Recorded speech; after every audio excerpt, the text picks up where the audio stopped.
Para hallar las 6 razones trigonométricas del ángulo C, vamos a dibujar un triángulo rectángulo con la condición que nos están dando, que el lado A vale la mitad del lado C. Vamos a despejar el lado C para no tener fracciones en los lados. C vale 2 veces A. Ahora vamos a dibujar un triángulo con esa condición. Aquí está el triángulo C, el lado C vale 2 veces A. Este es el cateto A y este es la hipotenusa B porque está frente al ángulo de 90 grados. Entonces lo que tengo que hacer es hallar una relación entre los lados del triángulo y para eso voy a utilizar el teorema de Pitágoras. Dibujo un triángulo rectángulo y aquí voy a plantear el teorema de Pitágoras. El teorema de Pitágoras nos dice que la suma de los cuadrados de los catetos es igual a la hipotenusa. Entonces tendríamos esto. El cateto A al cuadrado más el cateto C al cuadrado es igual a la hipotenusa B al cuadrado. Ese teorema lo voy a utilizar para hallar la relación entre los lados del triángulo que me están pidiendo.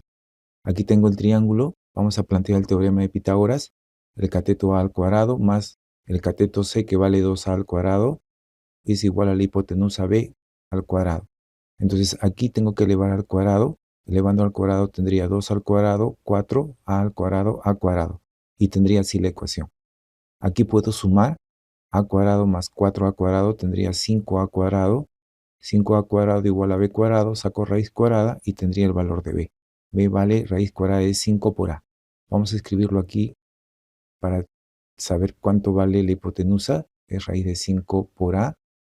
Y ahora que tengo los tres lados del triángulo, puedo calcular las razones trigonométricas. Vamos a calcular el seno del ángulo C, pero primero vamos a mirar quién es el cateto adyacente al ángulo C. Este sería el cateto adyacente y el cateto opuesto sería el lado C. El lado C es el cateto opuesto al ángulo C. Entonces vamos a calcular el seno. El seno del ángulo C sería igual al cateto opuesto entre la hipotenusa. El cateto opuesto en este caso es 2A y la hipotenusa es raíz de 5 por A. Aquí podemos simplificar. Simplificamos A y tendríamos 2 sobre raíz de 5. No podemos entregar así la respuesta porque abajo en el denominador hay una raíz. Vamos a racionalizar. Para eso multiplicamos por raíz de 5 y dividimos entre raíz de 5. Multiplicando 2 por raíz de 5 tendríamos 2 raíz de 5 y raíz de 5 por raíz de 5 sería raíz de 5 al cuadrado. Se eliminaría la raíz y nos quedaría 5 como denominador. Y este sería el valor del seno del ángulo C. Vamos a calcular el coseno del ángulo C.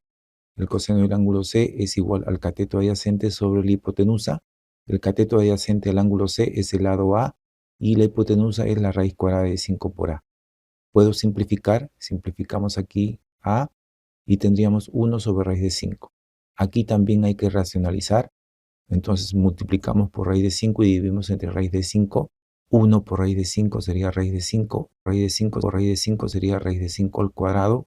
El cuadrado elimina la raíz y nos quedaría como denominador 5. Y esta sería la respuesta para el coseno de C. Ahora calculamos la tangente. La tangente del ángulo C sería el cateto opuesto entre el cateto adyacente. El cateto opuesto al ángulo C es 2A y el cateto adyacente al ángulo C es A. Entonces puedo simplificar aquí. Simplificamos y nos quedaría el valor de la tangente de C, que es 2. Calculamos ahora la cotangente del ángulo C, que sería el cateto adyacente sobre el cateto opuesto. El cateto adyacente al ángulo C es A y el cateto opuesto al ángulo C sería 2A.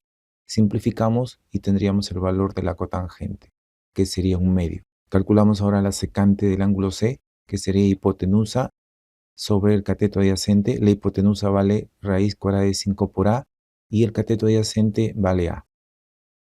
Simplificamos y tendríamos el valor de la secante de C, que sería raíz de 5. Finalmente calculamos la cosecante del ángulo C. La cosecante del ángulo C es igual a la hipotenusa sobre el cateto opuesto. La hipotenusa vale raíz de 5 por A y el cateto opuesto vale 2A.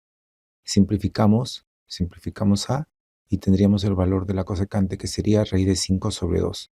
Y estas son las razones trigonométricas del ángulo C.